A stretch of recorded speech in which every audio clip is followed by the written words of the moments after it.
Dear children, today we are going to learn Human Eye and Colorful World Part 2. In this part, we are going to discuss about the parts of and functions of the eye. Next, we are going to discuss myopic eye and its correction.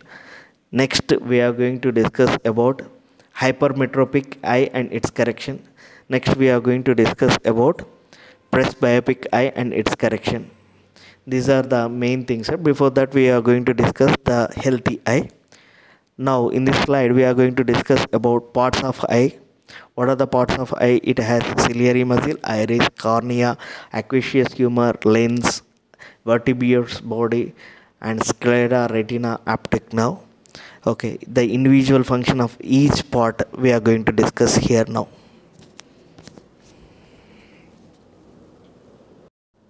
First of all, we are going to discuss about eyeball. Eyeball is round part of the eye within the eyelids and socket. Going to discuss sclera, white part of the eye, supports eyeball and provides attachment for the muscles.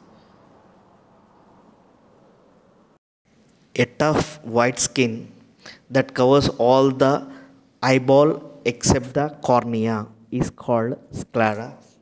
We are going to discuss about cornea. The cornea is the transparent part of the eyeball that cover the front portion of the eye. It covers the pupil and iris, the interior chamber. The cornea main function is to refract or bend the light. What is the main function of cornea? It is the main function to refract or bend the light. We are going to discuss about the iris, a thin and angular structure in the eye responsible for controlling the diameter and size of the pupil, thus the amount of light reaching the retina. Eye color is defined by that of the iris. Eye color is defined by that of the iris. Here how the iris is controlling the amount of light entering into the eye. Next we are going to discuss about the pupil.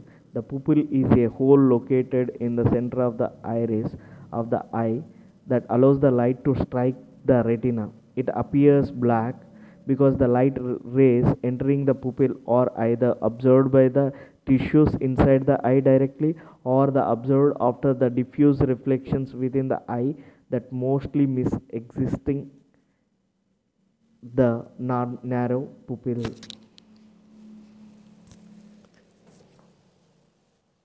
Going to discuss about eye lens.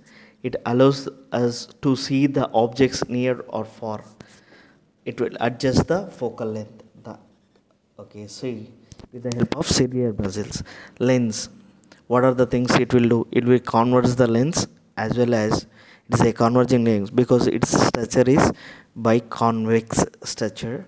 It allows us to see the objects near or far.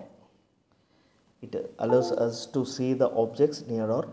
Important part in the eye is the ciliary muscle to which the eye lens is attached. Help us the eye lens to change its focal length by changing the radii of curvature of the eye lens. When the eye is focused on the distinct object, the ciliary muscles are relaxed so that the focal length of eye lens has its maximum value, which is equal to its distance from the retina. The parallel rays coming into the eye are then focused on the retina and we see the object clearly. When the eye is focused on the closer object, the ciliary muscles are strained and the focal length of eye lens decreases.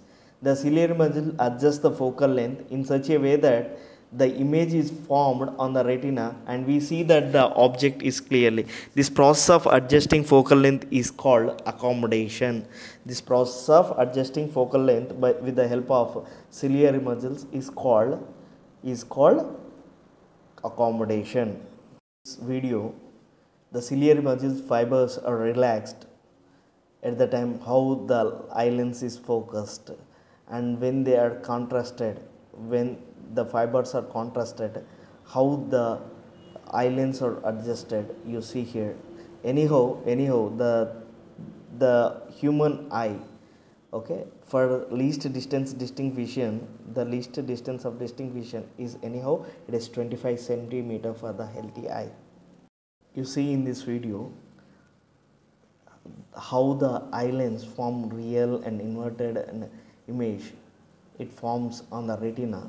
It is given in this video. You see the eye lens forms a real and inverted image on the object's eye lens on the retina. When you see the signal reaches photoreceptor cells, what are they here? Retina.